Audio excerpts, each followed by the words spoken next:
Pericles Funeral Oration excerpt from History of the Peloponnesian War. Written by Thucydides circa 431 to 404 BC. Most of those who have spoken here before me have commended the lawgiver who added this oration to our other funeral customs. It seemed to them a worthy thing that such an honor should be given at their burial to the dead who have fallen on the field of battle. But I should have preferred that, when men's deeds have been brave, they should be honored in deed only, and with such an honor as this public funeral, which you are now witnessing.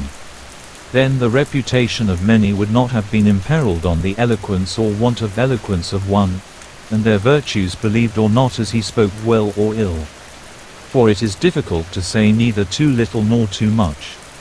And even moderation is apt not to give the impression of truthfulness.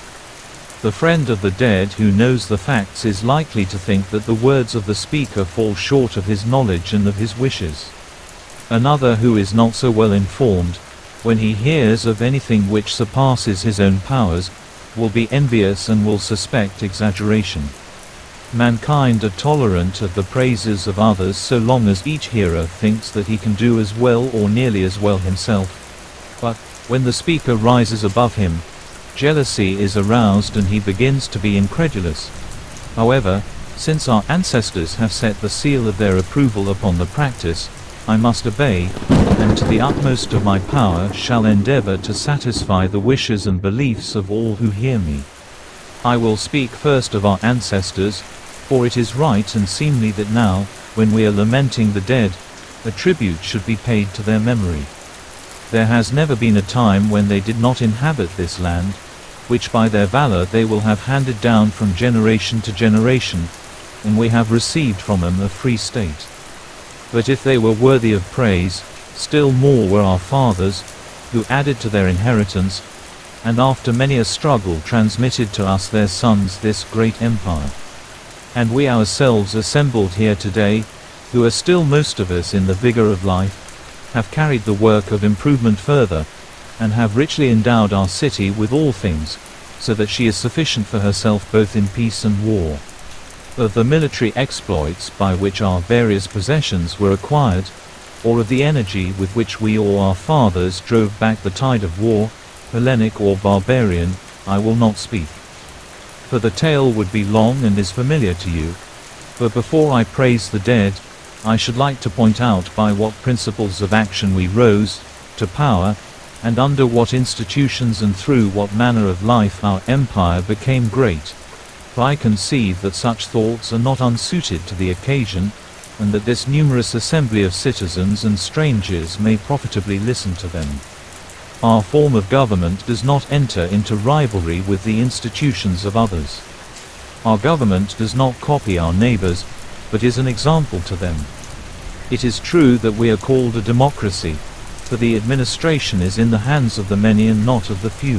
But while there exists equal justice to all and alike in their private disputes, the claim of excellence is also recognized. And when a citizen is in any way distinguished, he is preferred to the public service, not as a matter of privilege, but as the reward of merit. Neither is poverty an obstacle, but a man may benefit his country whatever the obscurity of his condition. There is no exclusiveness in our public life, and in our private business we are not suspicious of one another, nor angry with our neighbor if he does what he likes. We do not put on sour looks at him which, though harmless, are not pleasant. While we are thus unconstrained in our private business, a spirit of reverence pervades our public acts. We are prevented from doing wrong by respect for the authorities and for the laws, having a particular regard to those which are ordained for the protection of the injured as well as those unwritten laws which bring upon the transgressor of them the reprobation of the general sentiment. And we have not forgotten to provide for our weary spirits many relaxations from toil. We have regular games and sacrifices throughout the year. Our homes are beautiful and elegant, and the delight which we daily feel in all these things helps to banish sorrow. Because of the greatness of our city the fruits of the whole earth flow in upon us, so that we enjoy the goods of other countries as freely as our own. Then, again, our military training is in many respects superior to that of our adversaries. Our city is thrown open to the world, though, and we never expel a foreigner and prevent him from seeing or learning anything of which the secret, if revealed to an enemy, might profit him. We rely not upon management or trickery, but upon our own hearts and hands. And in the matter of education, whereas they from early youth are always undergoing laborious exercises which are to make them brave, we live at ease, and yet are equally ready to face the perils which they face. And here is the proof. The Lacedaemonians come into Athenian territory not by themselves, but with their whole confederacy following. We go alone into a neighbor's country, and although our opponents are fighting for their homes and we on a foreign soil, we have seldom any difficulty in overcoming them. Our enemies have never yet felt our united strength. The care of a navy divides our attention, and on land we are obliged to send our own citizens everywhere. But they, if they meet and defeat a part of our army, are as proud as if they had routed us all, and when defeated they pretend to have been vanquished by us all. If then we prefer to meet danger with a light heart, but without laborious training, and with a courage which is gained by habit and not enforced by law, are we not greatly the better for it? Since we do not anticipate the pain, although, when the hour comes, we can be as brave as those who never allow themselves to rest. Thus our city is equally admirable in peace and in war. For we are lovers of the beautiful in our tastes, and our strength lies, in our opinion, not in deliberation and discussion, but that knowledge which is gained by discussion preparatory to action. For we have a peculiar power of thinking before we act, and of acting, too, whereas other men are courageous from ignorance but hesitate upon reflection. And they are surely to be esteemed the bravest spirits who, having the clearest sense both of the pains and pleasures of life, do not on that account shrink from danger. In doing good, again, we are unlike others. We make our friends by conferring, not by receiving favors. Now he who confers a favor is the firmer friend, because he would rather by kindness keep alive the memory of an obligation. But the recipient is colder in his feelings, because he knows that in requiting another's generosity he will not be winning gratitude but only paying a debt. We alone do good to our neighbors not upon a calculation of interest, but in the confidence of freedom and in a frank and fearless spirit. To sum up, I say that Athens is the school of Hellas, and that the individual Athenian in his own person seems to have the power of adapting himself to the most varied forms of action with the utmost versatility and grace. This is no passing and idle word, but truth and fact. And the assertion is verified by the position to which these qualities have raised the state. For in the hour of trial Athens alone among her contemporaries is superior to the report of her. No enemy who comes against her is indignant at the reverses which he sustains at the hands of such a city. No subject complains that his masters are unworthy of him. And we shall assuredly not be without witnesses. There are mighty monuments of our power which will make us the wonder of this and of succeeding ages. We shall not need the praises of Homer or of any other panegyrist whose poetry may please for the moment, although his representation of the facts will not bear the light of day.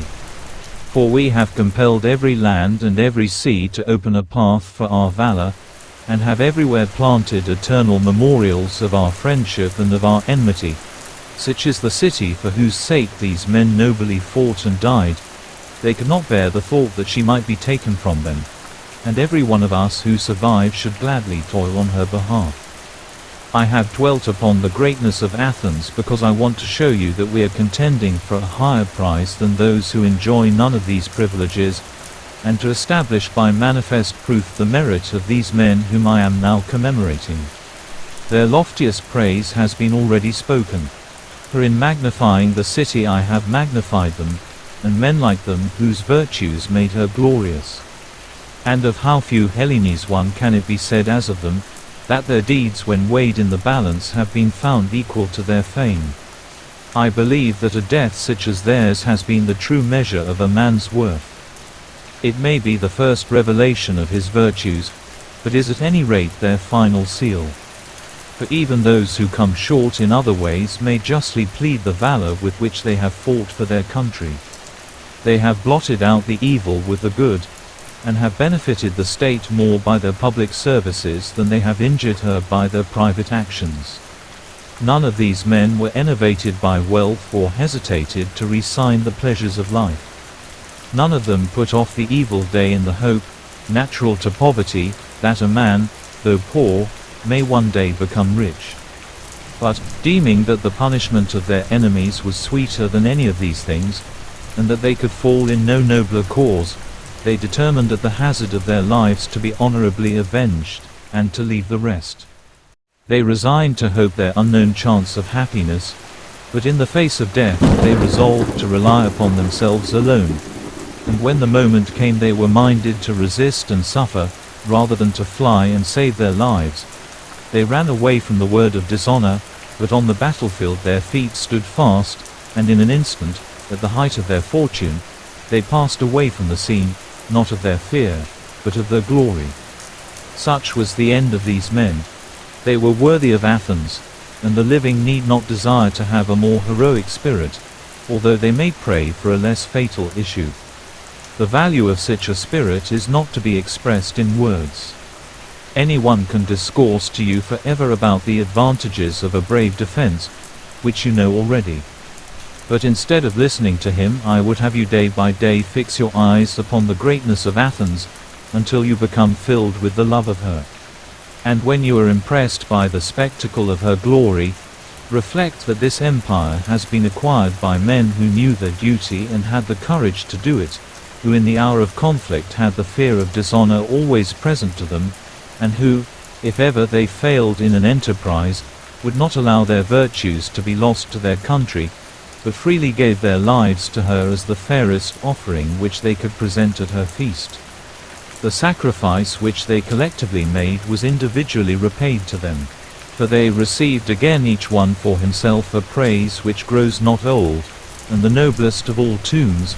I speak not of that in which their remains are laid, but of that in which their glory survives, and is proclaimed always and on every fitting occasion both in word and deed. For the whole earth is the tomb of famous men. Not only are they commemorated by columns and inscriptions in their own country, but in foreign lands there dwells also an unwritten memorial of them, graven not on stone but in the hearts of men. Make them your examples, and, esteeming courage to be freedom and freedom to be happiness, do not weigh too nicely the perils of war. The unfortunate who has no hope of a change for the better has less reason to throw away his life than the prosperous who, if he survive, is always liable to a change for the worse, and to whom any accidental fall makes the most serious difference. To a man of spirit, cowardice and disaster coming together are far more bitter than death striking him unperceived at a time when he is full of courage and animated by the general hope. Wherefore I do not now pity the parents of the dead who stand here. I would rather comfort them. You know that your dead have passed away amid manifold vicissitudes, and that they may be deemed fortunate who have gained their utmost honor, whether an honorable death like theirs, or an honorable sorrow like yours, and whose share of happiness has been so ordered that the term of their happiness is likewise the term of their life. I know how hard it is to make you feel this, when the good fortune of others will too often remind you of the gladness which once lightened your hearts. And sorrow is felt at the want of those blessings, not which a man never knew, but which were a part of his life before they were taken from him. Some of you are of an age at which they may hope to have other children, and they ought to bear their sorrow better. Not only will the children who may hereafter be born make them forget their own lost ones, but the city will be doubly a gainer. She will not be left desolate, and she will be safer. For a man's counsel cannot have equal weight or worth, when he alone has no children to risk in the general danger. To those of you who have passed their prime, I say, congratulate yourselves that you have been happy during the greater part of your days. Remember that your life of sorrow will not last long, and be comforted by the glory of those who are gone. For the love of honor alone is ever young. and not riches, as some say, but honor is the delight of men when they are old and useless. To you who are the sons and brothers of the departed, I see that the struggle to emulate them will be an arduous one. For all men praise the dead, and, however preeminent your virtue may be, I do not say even to approach them, and avoid living their rivals and detractors, but when a man is out of the way, the honor and goodwill which he receives is unalloyed. And, if I am to speak of womanly virtues to those of you who will henceforth be widows, let me sum them up in one short admonition. To a woman not to show more weakness than is natural to her sex is a great glory, and not to be talked about for good or for evil among men. I have paid the required tribute, in obedience to the law, making use of such fitting words as I had. The tribute of deeds has been paid in part, for the dead have them in deeds, and it remains only that their children should be maintained at the public charge until they are grown up.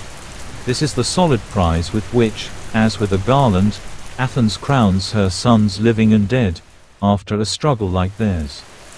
For where the rewards of virtue are greatest, there the noblest citizens are enlisted in the service of the state. And now, when you have duly lamented, every one his own dead, you may depart.